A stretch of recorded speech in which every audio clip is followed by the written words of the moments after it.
Peace, King. Let me pull some people up.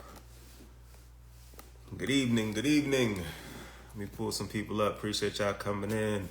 Hey, sis.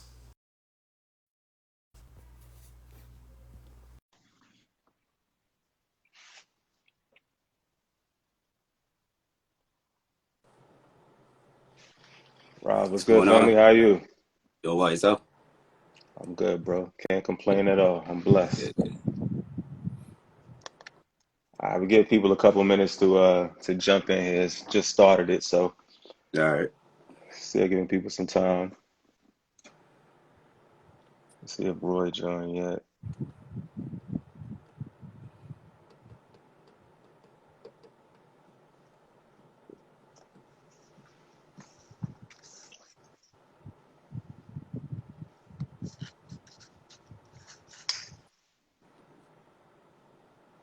Rick, what's good? I see you.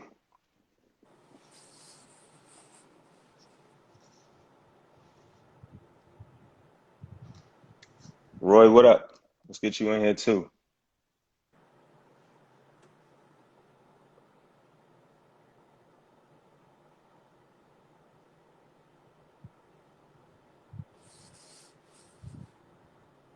All right.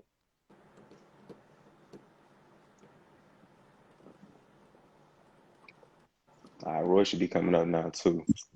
Hey, how's it going? Roy, what's good, family? How you? Good, man. Doing great. Doing great. Good, good, good to see you. So we give everybody like 2 more minutes, and then we'll go ahead and get the conversation started. I see people still popping in. I want to make sure we got as many heads in here as possible. But just checking in, how you brothers feeling, man? Family good, health good, everybody good? Everybody's good. Thank you. Oh How about yeah, yourself? yeah. No complaints. Doing good, man. Um, Glad to be a part of this. Good to see you, brothers. Um, I think this is a great thing that you guys are doing. So I'm here for it, man. I'm having a hectic day, but I'm here. Bro, aren't we all? Like I'm in the middle of this conversation, I got a contractor that's gonna be knocking on my door. I told him to come hours ago and he ain't showed up yet. So I might have to slide and get him for a second too. So I feel you, but we gonna make it happen regardless. Oh yeah, for sure. I'll mute myself when I'm not talking. I'm actually at the place getting a tattoo done. Oh, word. Got a It lot was going on. scheduled a long time ago, but when I heard about this, I'm like, I'll figure it out. I really want to be a part of this. So, whatever. Definitely, definitely. So, I mean, we can go ahead and start rocking, fellas, man. I definitely wanted to start off, it's an informal conversation, but, here at Dear Fathers, um, we focus on creating platforms to really just talk about and highlight the great things that Black dads are doing, man. And it's not, sometimes people think we only just focus on celebrity dads, but it's really not just that though. We focus on just dads in general, Black dads, because there's been this stigma, this misconceptions that we're not active, we're not present, we aren't doing the right things by our families and by our children, and that's just not true. You know what I mean? So anytime we could jump on here, talk with other brothers, be a resource to other brothers, and share our stories with each other, I think that's important. So important and impactful. And I'm just, I'm happy to be on with y'all tonight to have this conversation. And hopefully we all learn from each other. We're trying to keep it, really like how we do in the barbershop where we chop it up, kick Yeah. shit all day long, but learn Yeah, from each other at the end of the day, because that's what this is all about. absolutely. Yes, sir. Yes, sir. No doubt. No doubt. All right, I got one more person, Wade, trying to pop in here. Let me get him in too.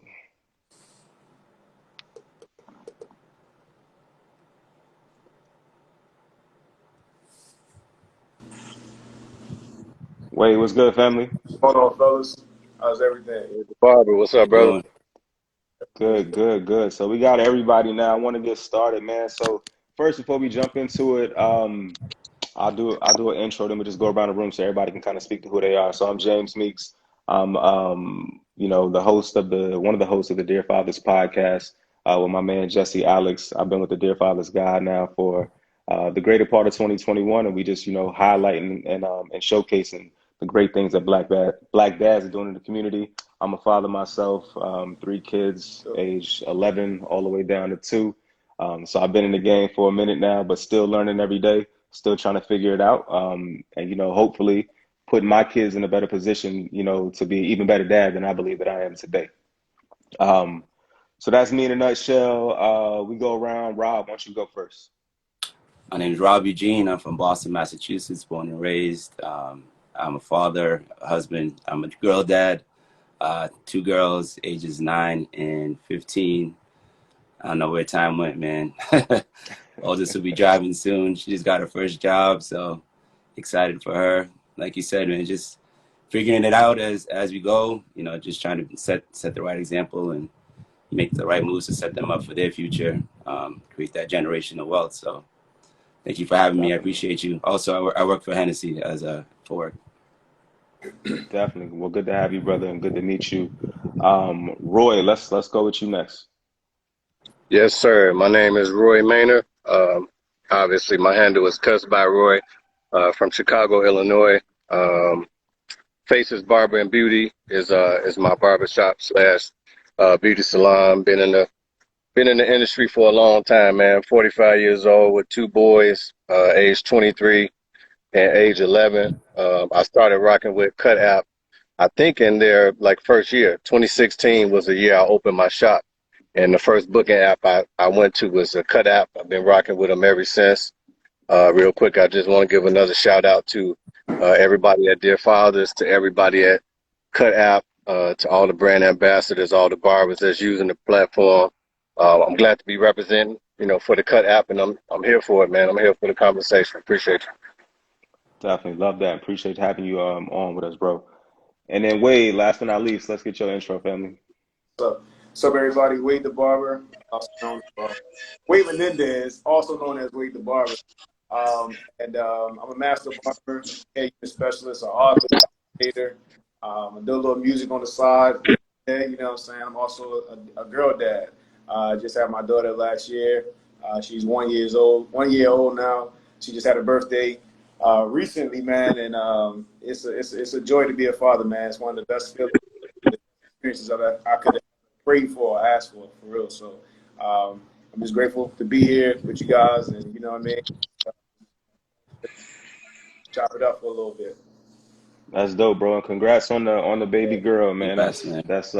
Welcome. That's Welcome amazing. to the club. Girls, yeah, I'm a girl dad too, and I tell people, man, like my son is my oldest, and then I have my daughter. She's the middle, and having a girl changes you forever. And not saying it didn't do anything when I had my boys, but when you have girls, it's something different, man. Something unlocks in you that you didn't know that you had. Yeah, so That's true. real. Like I feel like I'm learning like what it is to really love for real, for real. You know what I'm saying? Like real love for real. You know what I'm saying? So Yeah, it's crazy. it's unconditional. Yeah. Absolutely, absolutely.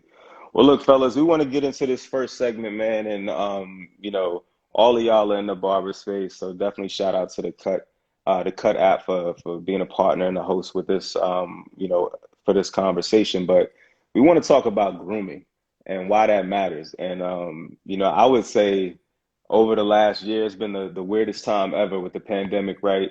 And like I was in LA, so we couldn't go nowhere. You couldn't go no barbershop. You couldn't go nowhere. If you ain't know a barber, you ain't in your haircut. So this is how I actually ended up with hair on my head for the first time since college because I have a barber to go to. So I was like, shit, I'm just gonna grow it out then. But talk about, I want to hear each of you guys' perspective on like, what are the benefits of having a fresh cut and like making sure your image is tight and maintained. Whoever wants to go first, jump in for me. The benefits of having a fresh cut, man. I mean, it's a lot. I feel like your life is built on that for real, for real. Like you know, Facts.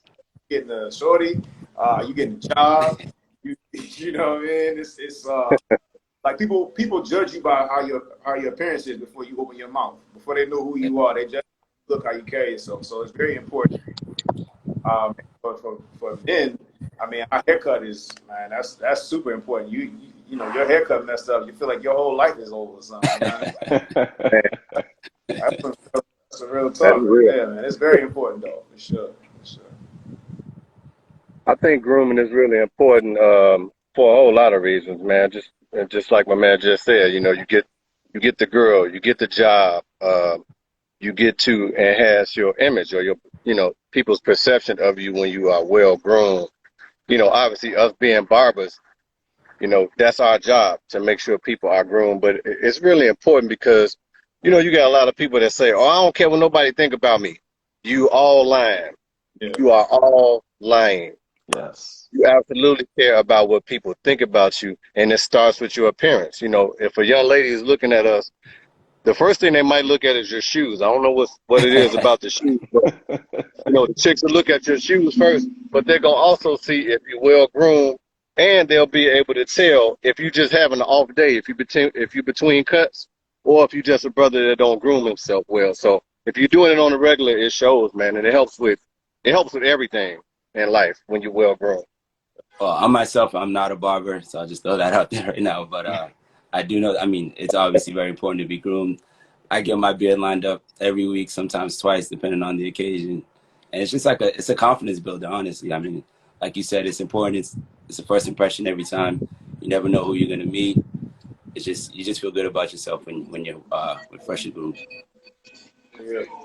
Yeah, I agree with all of y'all's points, man. And somebody's put in the comments an actual point that I think is really valid. It's a personal branding of yourself, and that's so true. Like, people can say what they want, man, but when you look good, you feel good, and your day just operates better when you wake up and you fresh. That's why when you leave a barber, the mirror right there. Once you see your lineup is tight, your beard is right. Ain't nobody tell you nothing. And you could be a dude who ain't got no gear, you ain't got no girl, but you got that fresh cut and you feel like you're invisible for that moment. So Yeah. invincible for that moment. So I definitely think it plays a huge part and just in terms of making sure you feel good about yourself because that's important in terms of walking through your day to day and how you're gonna operate and interact with other folks is if you feel good and if you look good. Yeah. Yeah. Even to Yeah. take it a little bit beyond just like grooming in terms of like getting your hair cut, your beard lined up, even manicures and pedicures. I got girls now. I'm taking them all the time. So it's like a daddy daughter thing now. So I tell fellas all the time it's important to do that too. Yeah. Oh yeah. I agree with that, man. And I think I think as men for many years there's probably a stigma for us going and For going sure. to a nail salon and all of that. But man, make sure your dogs is right. Go That's get your right. feet rubbed on, whatever. Like you got to make sure you nice across the board because all of that matters at the end of the day. You don't want to show up looking like anything, man.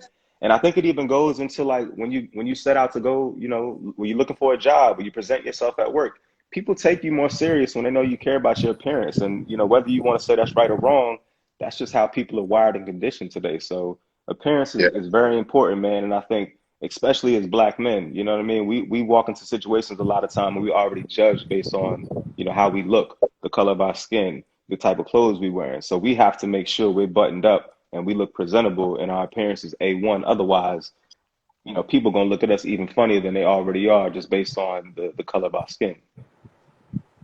Facts. yeah. For sure. For sure, man. I So think the then, grooming aspect of it too is it gets passed down without you even thinking about it. You know, as a kid, if you don't appreciate or you don't have people around you preaching that to have yourself groomed, the kid's gonna let you know at school, man. Hey, your foot's dirty, Woo! bro. Man, you stink. You know what I'm saying? And my 11-year-old, well, 10-year-old, he'll be 11 in a couple of weeks. I mean, he out of the blue, man, like a year ago it's like when he hit 10.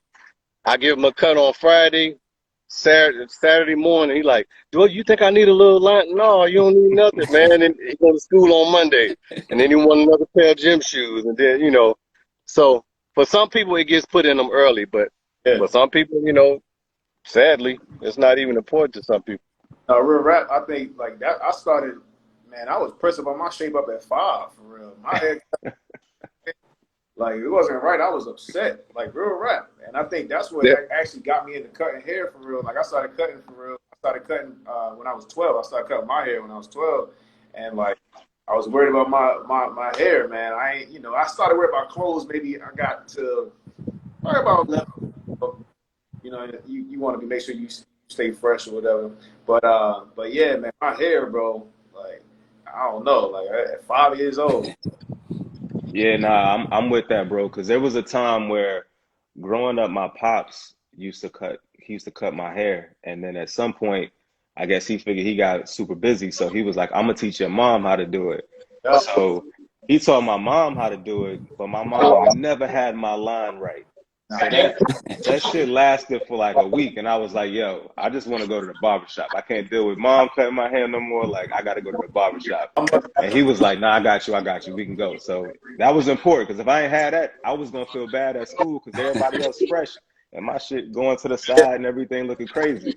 At least my mother took kids to my ball spots in my joint. I got teeth.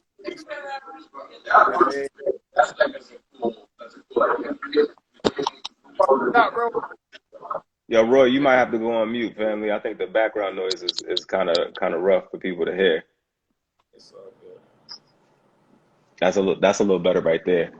But yo, another thing I want to get into with y'all too, man, it's real important when you think about the relationship, because I've always looked at the relationship with a barber to be bigger than just, like a just a transactional relationship.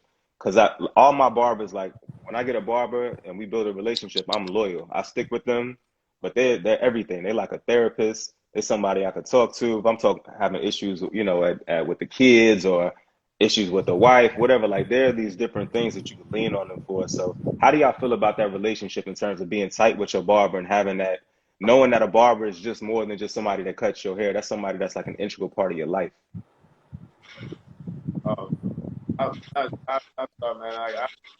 That those experience is also a lot of pressure though too. You know what I'm saying? Especially with my line of work, like with me doing the hold on 1 second. Ah, shoot.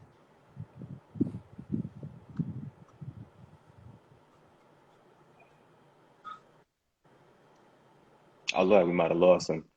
Yeah. I can jump in real quick on that question. The relationship with the barber with clients, man, I didn't even realize it was that important. I didn't even realize, my clients value my opinion the way they do, because I'm just like, over the years, you have certain clients, they turn out to be your friends, and I get advice from a lot of my clients, just being at the chair. But then when the pandemic hit, I still had people randomly texting me stuff like, hey, what was that vacation spot you and your wife went to? Or, hey, remember we was talking about how to set up an LLC? How do you do this and how you do that? And I'm looking at myself like, hey, I'm a regular guy like you, but it's real, man. The relationship that you can build with your clientele is really important, man. Sometimes they look at us as therapists. If you're a religious barber, they look at you as your pastor, because if they don't go to church as you do, it's unique, man. It really is unique. In the service industry, you don't always have a chance to be that, personal with the person that you service, and you give them the service, and then, that's it. But a barber / client relationship really it can get deep. I'll just add in as a customer. I mean, a barbershop is like a safe space. I mean, and there's not too many of those for us. So, you can go in and speak to your barber and not feel like you're going to be judged. There's other people in their room going through the same things you're going through. And, once you see someone once or twice a week or every so often, you develop a relationship like, not automatically, but it's like organic, especially if you talk to them every time you're in the barbershop. So I think it just happens over time and you become, develop that relationship. So. No, that's dope. Wade, you were saying something and we lost you, bro, because we ain't really get to it. Yeah, my bad. No, I was just saying that relationship is dope. I'm thinking with my work for me doing the unit stuff, man, it's a lot of pressure though. Like being the therapist, being the barber, and being there for everybody. You know what I mean? Sometimes it is because these people they flying in to get these units and stuff done, and I'm hearing their whole life story, like how they lost hair. You know what I mean? Like just their whole journey, the whole process, man. So it's sometimes it be a lot of pressure. So it's like it's dope, and I'm speaking from the barber's aspect. You know what I mean? Like it's cool, but sometimes it could be a lot. You know what I'm saying, to take on though, because I'm not a licensed therapist. You know what I'm saying? Yo, have y'all ever had a moment for the barbers? Have y'all ever had a moment where you was like, yo, man, this is too heavy for me right now. I just want to cut your hair. For sure, man. You have you have some clients that come and they tell you some stuff that's real personal, like marriage stuff or, relationship stuff that's like, if you're going through something at a particular time and your heart may be heavy, and then you get a client in the chair that just dumps all their trash right on you, it's still kind of my job to say a little something, but sometimes it gets real heavy, and I learn how to nod and just look at them in the mirror like, man, you hit them with the, that's crazy. That's crazy, man. I ain't saying nothing. That's Yo, that's crazy has gotten us out of so many conversations we don't want to Oh, be a man, part of in life, bro. wow. for real. But yo, so nah, that's good, man. That's real good. And like I said, man, I definitely appreciate what y'all do in terms of just being a light and a beacon for us who are going through things. And y'all probably don't get thanked enough for doing that, but it's definitely something that y'all should be commended for because being a barber goes, far beyond just cutting a hair, cutting somebody's head, and making sure they look good. Y'all are definitely there for many aspects of our lives. So salute to y'all brothers for doing that. Uh, but then switching gears, man, and into some other topics, man, I want to get into vulnerability and why that matters, man. And, I really think this is important because, as black men, we don't have these conversations about being vulnerable. It's actually something that's probably more taboo in our community. We taught to be strong, to hold our head up, don't cry, don't complain, don't show any emotion. But I think we're starting to see that, you know, we've been doing that shit for so long that a lot of us are breaking down finally because we're holding on to so much. And as a black man, you carry a lot from a day to Yeah, day. And you don't want to show that weakness. And it's what sucks about it is we don't even want to show the weakness to each other. So we don't show it to each other. We don't want to show it to our women. We don't want to show it to our kids. So we walking around holding on to a bunch of emotional baggage. But I would love to hear from each of you about like how do you know when enough is enough, and when's the right time to kind of let go of that and to start to speak up?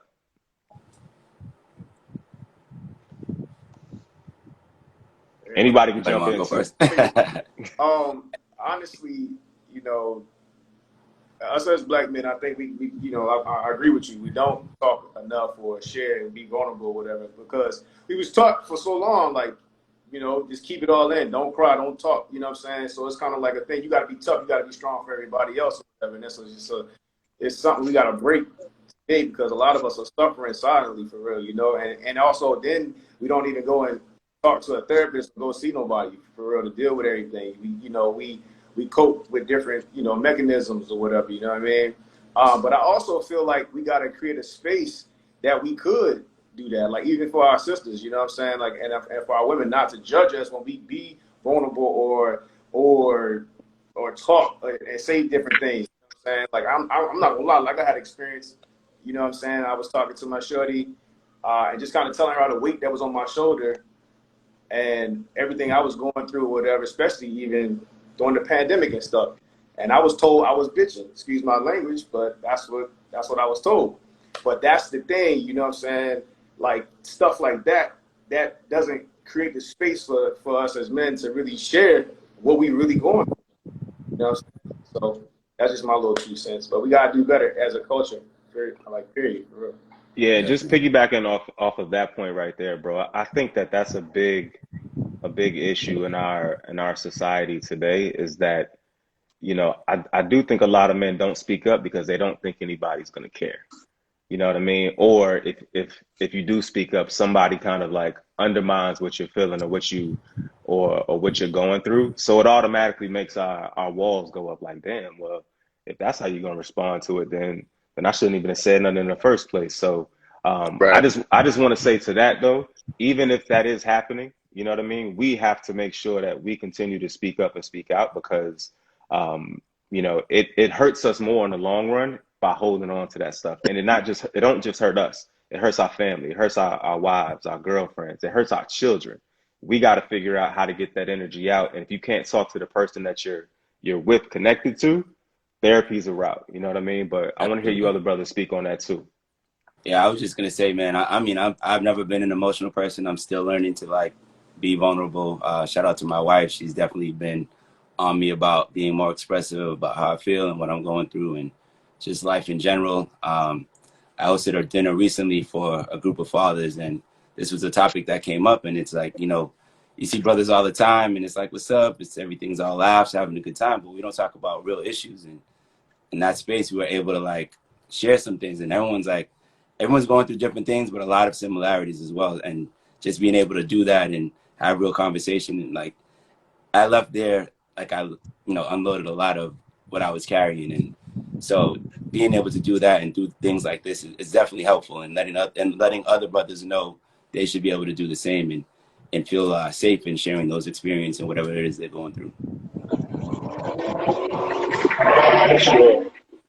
I think, well, I don't think, I know I agree with what both you brothers said. It's really hard, man. Just whether you're black, white, or anything else, as a man, we are kind of conditioned to be that tough guy and conditioned to not have, at least not show any vulnerability or any weakness. Um, and you know, to your point, Rob, man, this is what kind of did it for me, to whereas I'm a little bit better because I'm still like that. I'm still her. I'm still trying to be that. But my wife, you know, I never been a guy to. I'm not a man of many words when it comes to talking about issues.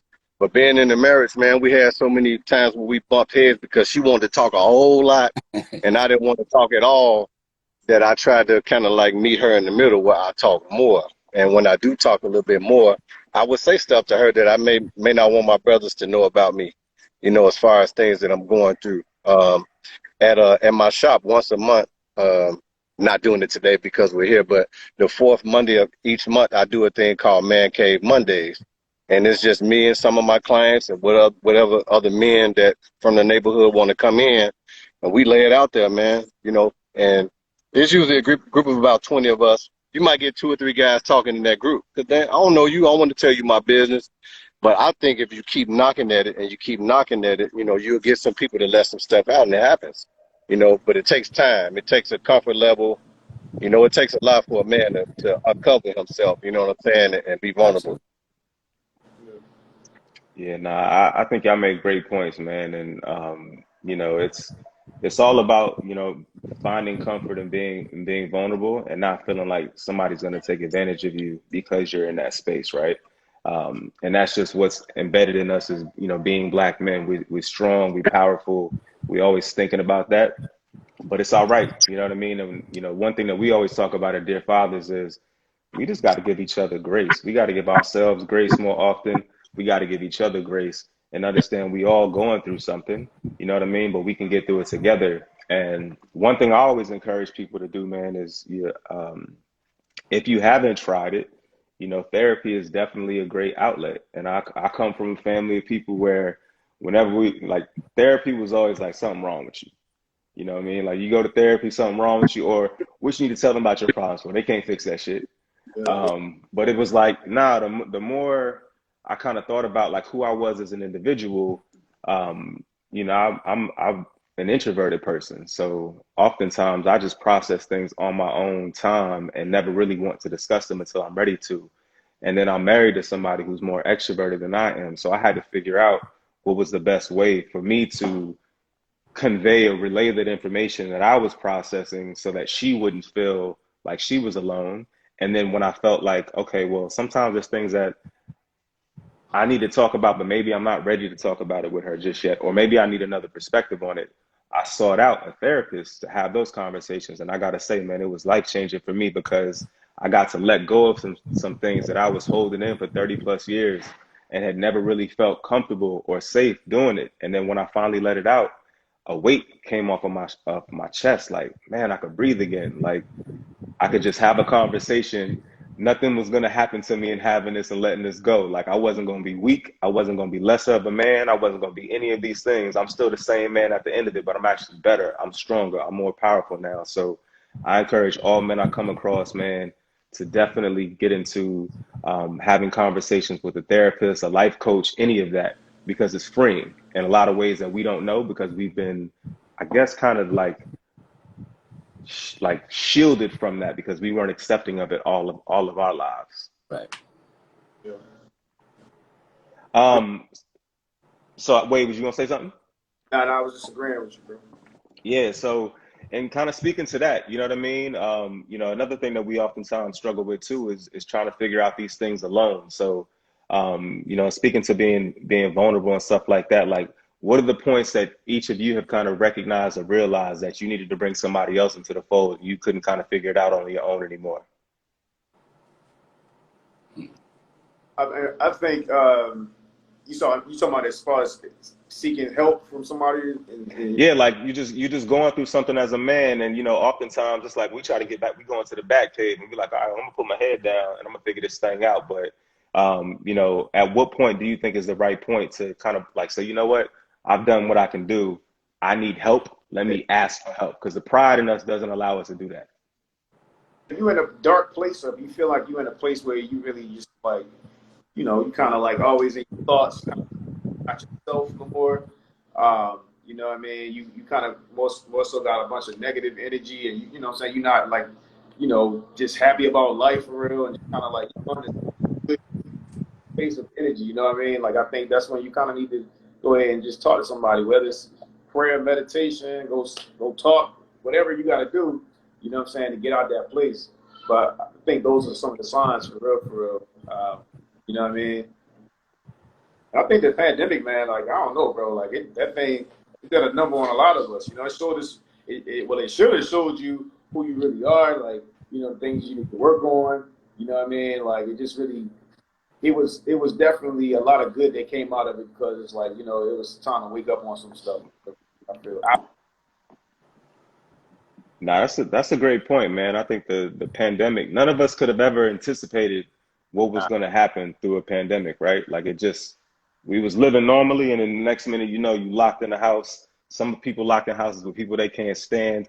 You can't go out to eat. You can't get your hair cut. You can't do nothing. So I actually believe that there's probably a lot of like longer term mental effects that are going to happen within people from the pandemic that haven't even been diagnosed yet because it's still net new to us. We don't really know what we went through.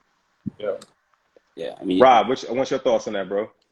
speaking of the pandemic, it was actually a blessing in disguise for me. So I've been in nightlife for a long time, and I was out 3-4 times a week for work, and the pandemic forced me to slow down, and got to spend more time with my wife and my kids. Got to work out more, just kind of slow down, like literally just slow down, get more sleep, focus on myself, eating right, just taking care of what was really important, and like as you mentioned before about like when you get to a point where you need help or want it or seek out help, you feel a change in yourself when you get to that point. I think something like you said, you're not thinking that's the way you used to. Maybe like your positivity isn't there anymore, or like your outlook on or perspective on things just isn't the same. And you're like, all right, I need help figuring this out. And hopefully that you have somebody, if it's not your spouse, maybe it's one of your homies in your circle that you feel comfortable enough speaking to. I've always taken pride in having like really good friends, since I was a kid. My mom used to always say, you really could pick some good friends because they've been around since like, I got friends from childhood till I talk to at least once a week. And then even if I don't speak to them once a week, I know the next time I speak to them, it's like it was just yesterday. So having like, those bonds with people are very important. And I try to even now instill that with my girls. Like, listen, you don't have to have a bunch of friends. You just need to have good friends. Yeah. That's so important, bro. I think we all like growing up, we all run this race of like, how can I be the most popular? How can I get the most friends? But you're right, man. As you get older, especially me, like I notice, like as I get older, my circle each year gets a little bit smaller, a little bit smaller, a little bit smaller. And it's like the people who really matter are the ones who stick around. So it's important to really have the right group of people around you. That's one, gonna keep it real with you, gonna call you when you want some Oh bullshit. yeah, But then two, gonna big you up and support you, and you know what I mean, and be pushing you forward because we all kind of need that motivation from each other to keep striving to be the best we could be. absolutely.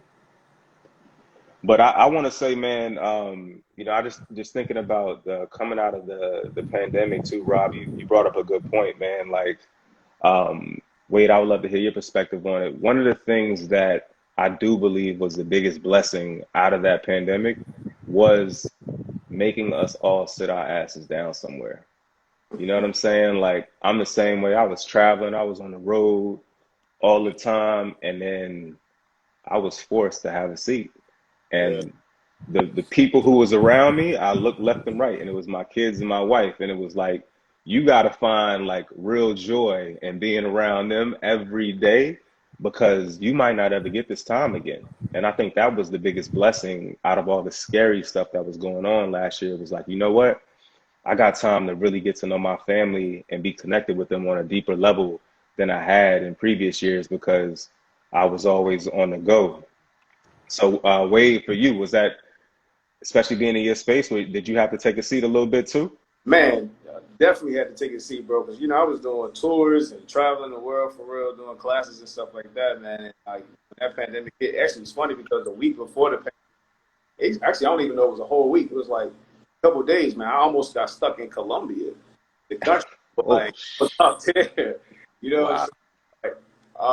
And yeah, man, like it was definitely crazy because I love traveling. Like I would take a week off every month and just go somewhere, just whether it's me teaching somewhere or actually taking a vacation.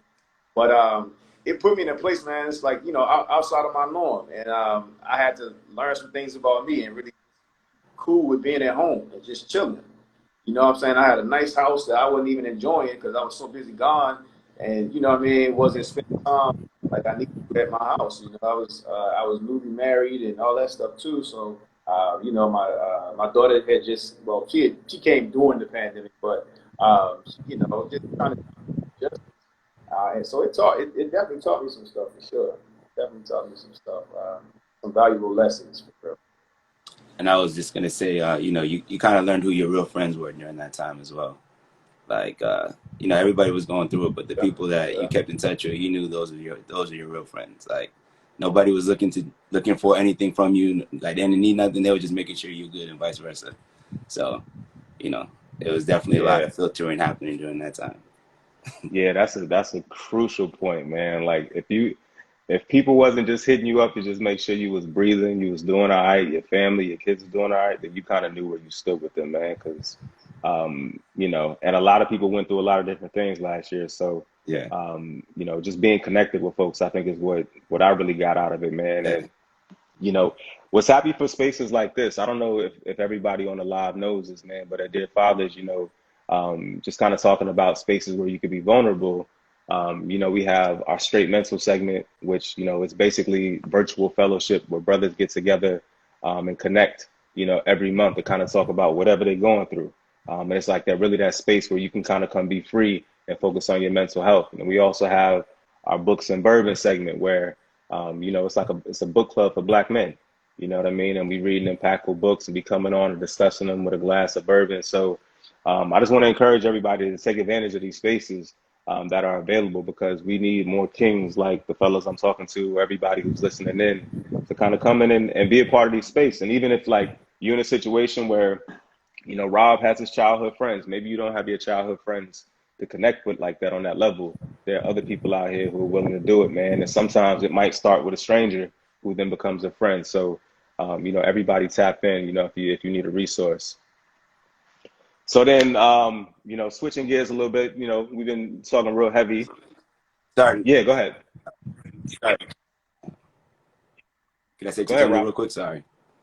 Yeah. Uh, Oh yeah, my bad. I don't know if you could hear me. So I got this thing like once someone like crosses my mind, like doesn't matter like what time of day, even if it's like just shoot a text and just say what's up. Just whoever it is, it's just to keep in touch so that they know whatever because that person could be going through something. And like you said, it could be you just don't know. So it's just letting them know that you're in their corner. You're just thinking about them the same way that people were, whoever was hitting you up or weren't.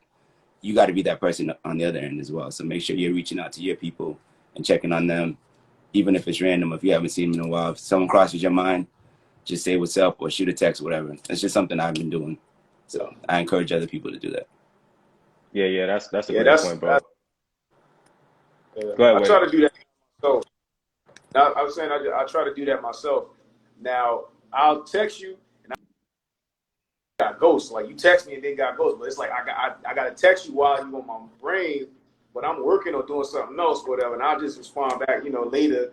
But you know what I mean. But I got to do it while it's freshly on your mind, for real, because we busy. You know what I mean. And you just Yeah, just we all want somebody to check on us, but you got to do that same thing for other people. right. Yeah, we got to do that. And then again, we all got to give each other grace too, man, because there's the thing about getting older and having families and having kids is it's always something going on, man. Always. So, you know what I mean? Like I Yeah, could get that's a that. text message and I'll be about to respond to it, and then somebody's screaming, and I'm like, oh shit, I got to go deal with the little baby screaming now. So I might not text you back for a couple of days, but it's still all love. You know what I mean? Right. Like we all got to reach out to each other, but give each other grace. I know some people get pissed off if you like don't respond to their message immediately, but them days is gone. When I was 21, maybe. Yeah, Now, nah, you're not getting a text back immediately if I'm doing something. exactly. No, all my people know, they know better. Like, yo, you get today or a week later. You know what I'm saying? I'm sorry. You know, but if I see it, I definitely respond for sure.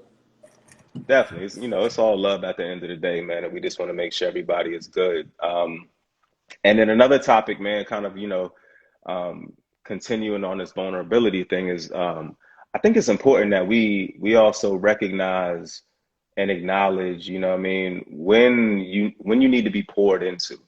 That's big because sometimes, it's one thing to seek help and ask for people to actually come out and check on you.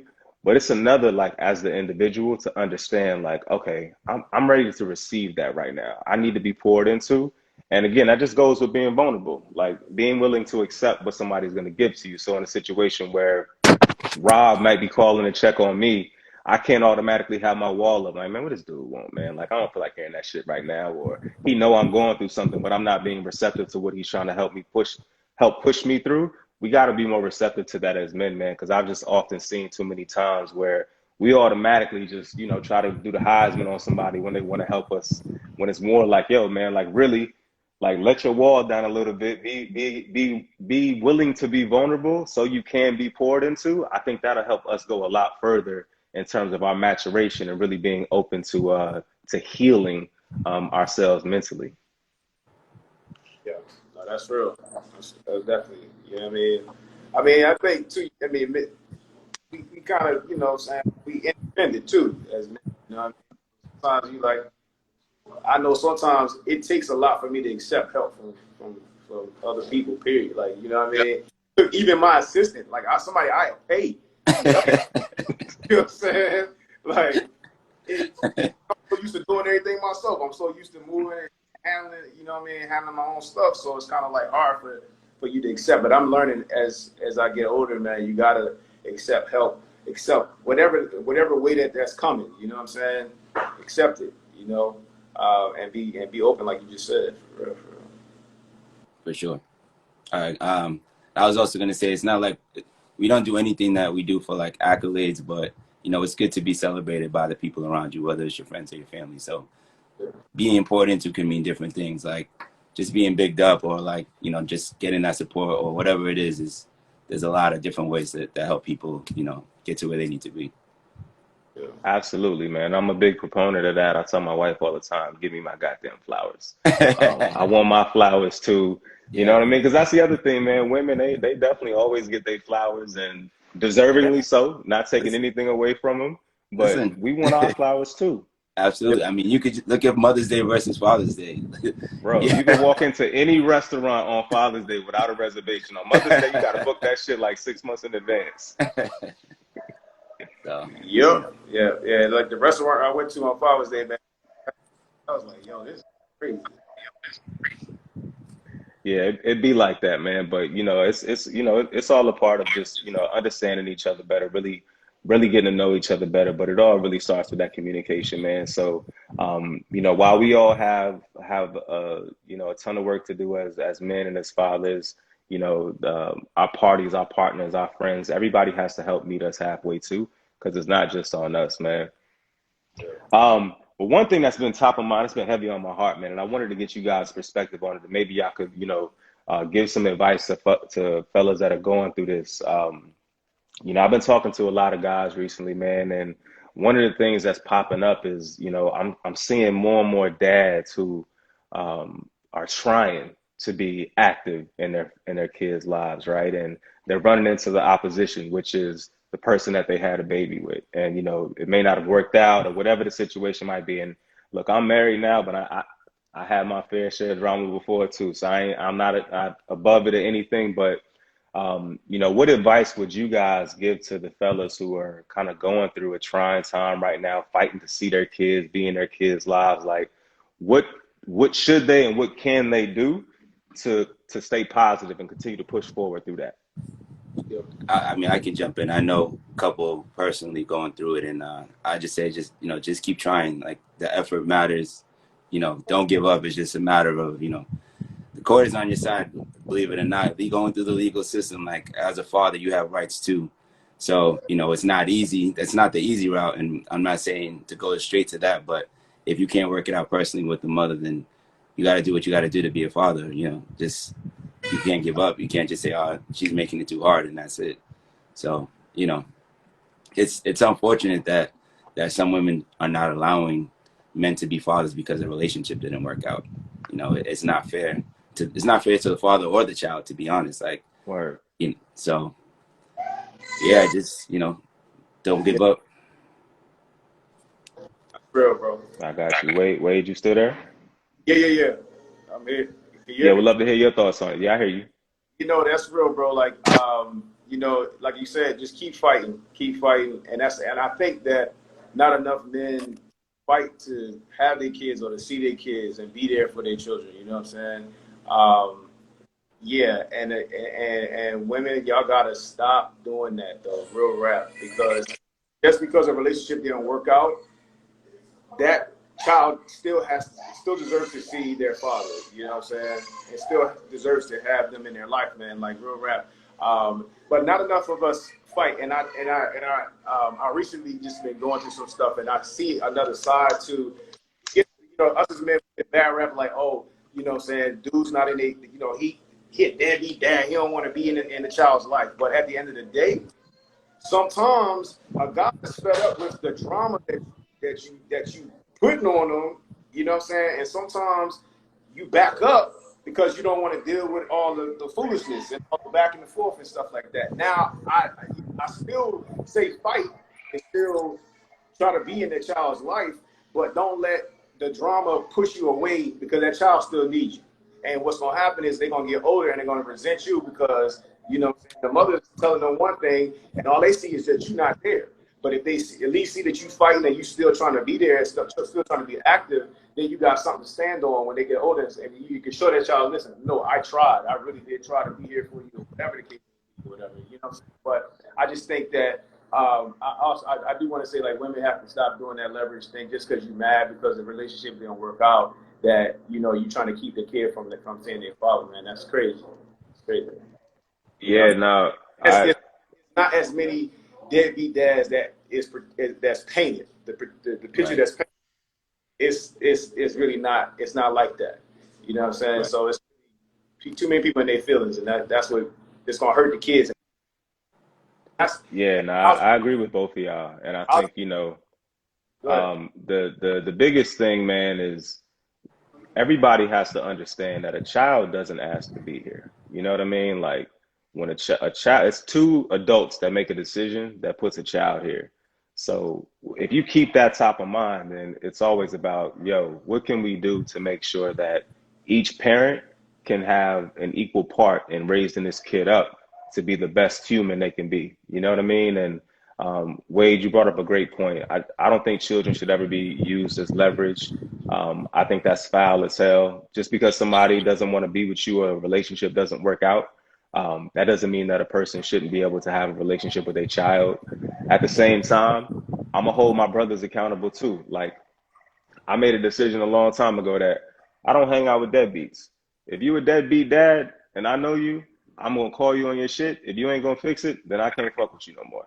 Yeah, And that's just the Facts. bottom line. You know what I'm saying? Facts. Like you gotta if I know you and you my brother, then I gotta hold you accountable and tell you when you're not doing the right things. And co-parenting is about two people doing everything they can to make sure the child has what they need. So you gotta do your part too.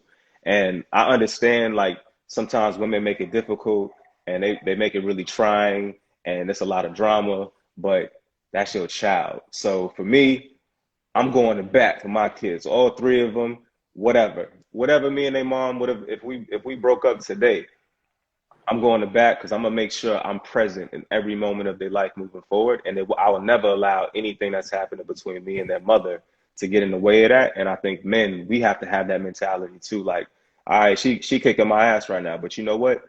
Let me run up the court though. Let me make sure I go through the process of legitimation, so I can indeed say that this is my child. I can, pay child support for that child. I can petition the courts for custody now. We give up too soon and then be wondering why, like, well, nothing happens. Well, nah, bro, you can't give up on it. That's your seed. They didn't ask to be here, so you got to be plugged in and make sure it happens. Otherwise, to the point you guys made, like, the kid is going to grow up and resent you because they're only going to be getting information about you from the perspective of somebody who's bitter towards you. Yeah, yeah. Very, that's very true. So I just want to say, to any of the brothers out there that's going through that, man, hold your head, keep pushing through it. I know it's not easy. Sometimes that shit seems like never ending, the drama and all of that. I don't know if it's gonna get better because I don't know who your BMs are, none of that. But I would just say, man, like, think about your kids with every decision you're gonna make, and ultimately think about, what you want and the relationship you desire with them, and hopefully, what I mean, y'all can push through that so that you can have that relationship with your children. Yeah, no, that's real. That's real, man.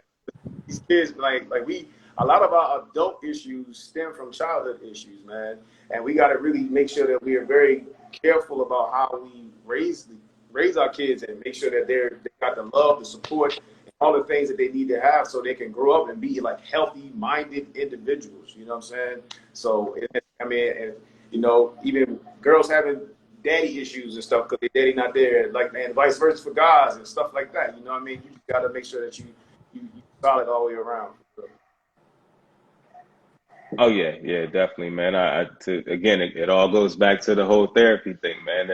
There's so much trauma that we go through, but then there's trauma that we put our children through, and then it's a vicious cycle, right?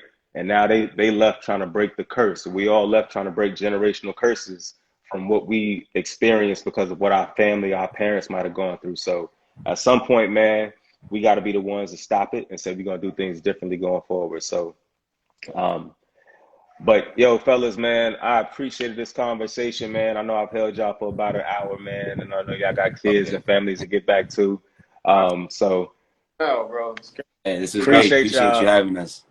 Yeah, man, appreciate y'all jumping on. Like I said, if we can ever do anything at Dear Fathers to help support y'all, we definitely on and willing to do that.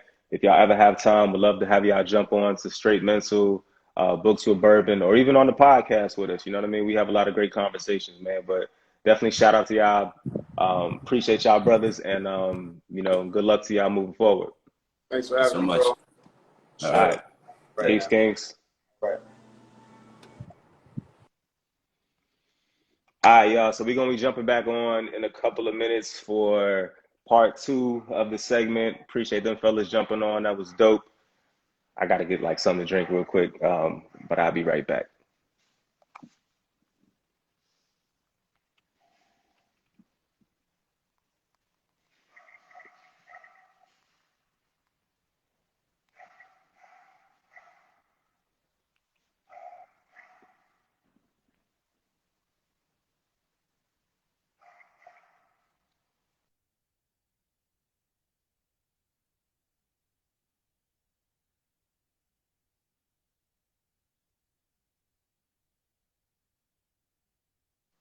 All right, we're gonna end this live. We're gonna start the next one in about 4 minutes. So for those who could jump on, we'll see you in a couple of minutes.